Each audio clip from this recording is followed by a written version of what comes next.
جو میں اکثر یہ حدیث نقل کرتا ہوں اور کوشش کرتا ہوں لوگوں تک کنوے ہو جائے، اور شاید نبی پاک صلی اللہ علیہ وسلم کی یہ بات ہی ہمارے دلوں پر اثر کرتا ہے کہ آپ نے فرمایا کہ میں اپنی امت کے ان لوگوں کو جانتا ہوں، مسلم شریف کی حدیث ہے، میں ان لوگوں کو جانتا ہوں کہ جو اعمال اتنے اچھے لے کے آئیں گے قیامت والے دن کہ وہ پہاڑوں کی طرح، یعنی بہت زیادہ، یعنی پہاڑوں کی چوٹیوں کی طرح، اتنے اونچے اونچے پہاڑوں کی طرح.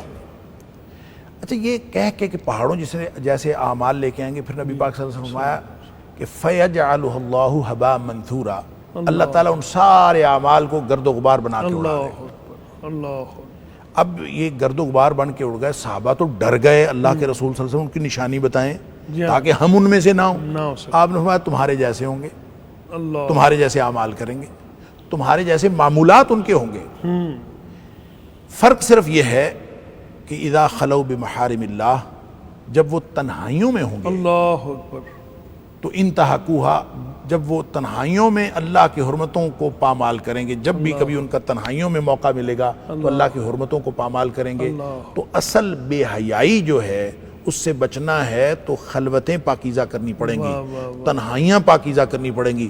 تنہائی پاکیزہ ہوتی ہے تو معاشرہ پاکیزہ ہوتا ہے، جب تنہائی پاکیزہ نہیں ہوتی. تو میں تو اس حدیث کے بارے میں اکثر سوچتا ہوں کہ یہ حدیث جب نبی پاک صلی اللہ علیہ وسلم کے دور میں آپ نے جب صحابہ کو سنائی ہوگی کہ ایک آدمی تنہا اللہ کی حرمتوں کو پامال کرے گا، تو تنہائی میں ایک آدمی اندر کنڈی لگا کے بیٹھا ہوا ہو تو وہ اس دور میں حرمت پامال ہی کیا کر سکتا ہے؟ اکیلا ہو ایک آدمی اور وہ اپنے کمرے میں بند ہو تو وہ کیسے حرمت پامال کر سکتا ہے؟ قیامت تک کے لیے. تو یہ حدیث ہے ہی آج کے دور کے بارے میں. آج ہمارے ہاتھ میں پوری دنیا ہے اور آج جو حرمتیں پامال کرنا چاہے وہ بیٹھا حرمتیں پامال کر رہا ہے. تو اللہ تعالی ہمیں ہر طرح کی بے حیائی سے بچائے.